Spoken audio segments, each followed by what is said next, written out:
7 weeks, you men and women have completed the standards that were given to you by the United States Army. All this is to become a United States Army soldier. It is a task that is not easily accomplished. The transition from civilian to soldier is a great one. That will not always be easy.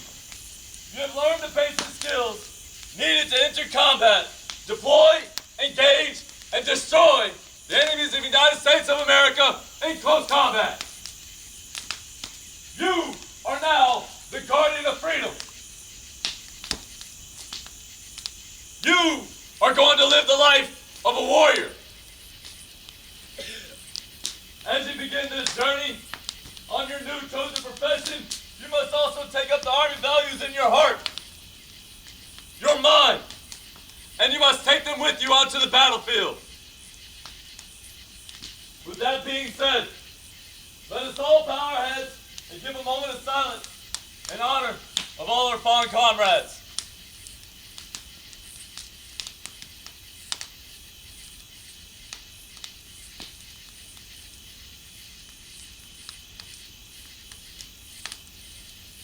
Secure canteens.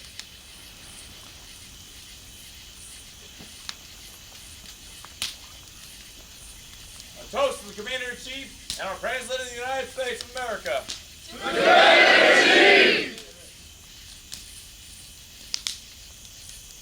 A toast to the United States of America. To the United States of America! A toast to the United States Army. To the United Army! A toast to the home of the Field Artillery. To the Battery! A toast to the drill sergeant. The BCT grog has a long and glorious history. Field artillerymen load their cannons with powder charges to send rounds downrange. But now individual charges will be loaded into the BCT grog. They then pour 7 charges into the drum of grog. The battery's newest drill sergeant loads the supercharged 8 of the warrior's ethos of all the soldiers who have served since the beginning of the Army in 1775. The commander samples the grog to determine if it is fit for consumption by the BCT soldiers. The entire formation quickly files through a serving line as the grog is ladled into their canteen cups. Once back in formation, drill sergeants lead 7 toasts. The toasts are for the United States, the President, the Army, the Battery, deployed service members, fallen comrades, and to drill sergeants. "This we'll defend," the Army motto, is shouted by a drill sergeant at the end of the toasts. These torches are going to represent some of the battles in our history in which our brothers and sisters have fought gallantly. Those battles have always ultimately resulted in American victory. Torch number 1. The American soldier first appeared during the Revolutionary War on the battlefield when we defeated what was considered to be the finest in the world, known as the British, during the night bayonet assault at Yorktown to win our nation's independence. Let's well defend. Torch number 2. American soldiers during the Civil War, both North and South, fought and settled the issue that all men are created equal. Thus will defend.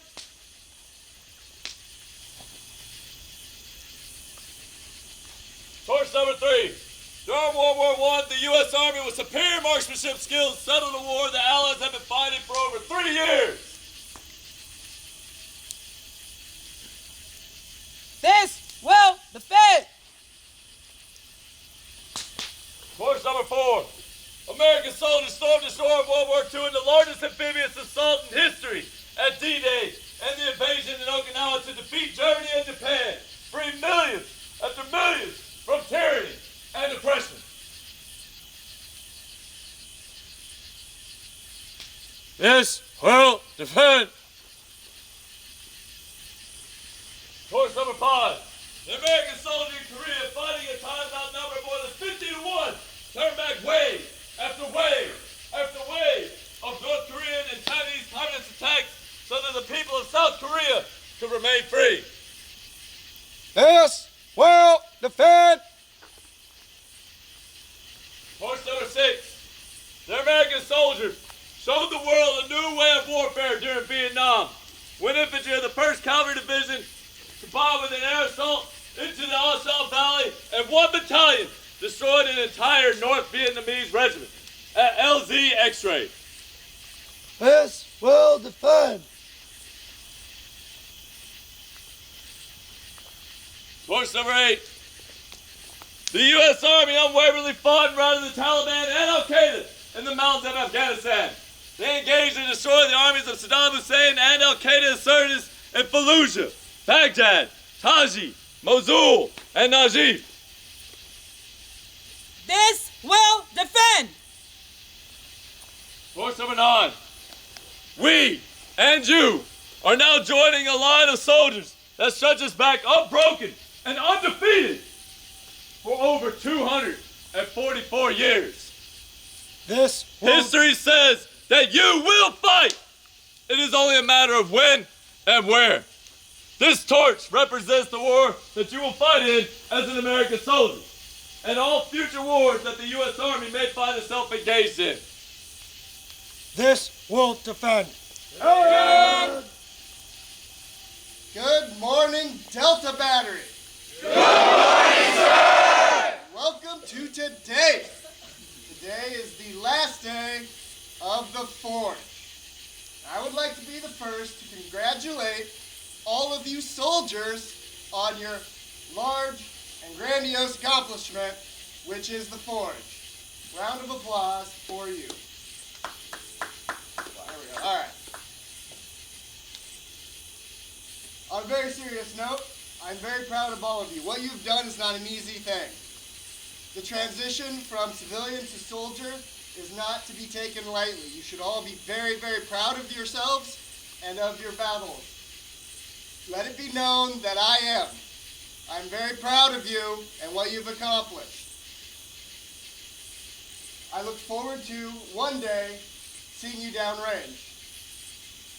Tonight, as last part of rope, you will be donning your berets to signify that you are in fact a soldier. Wear it proud and wear it right.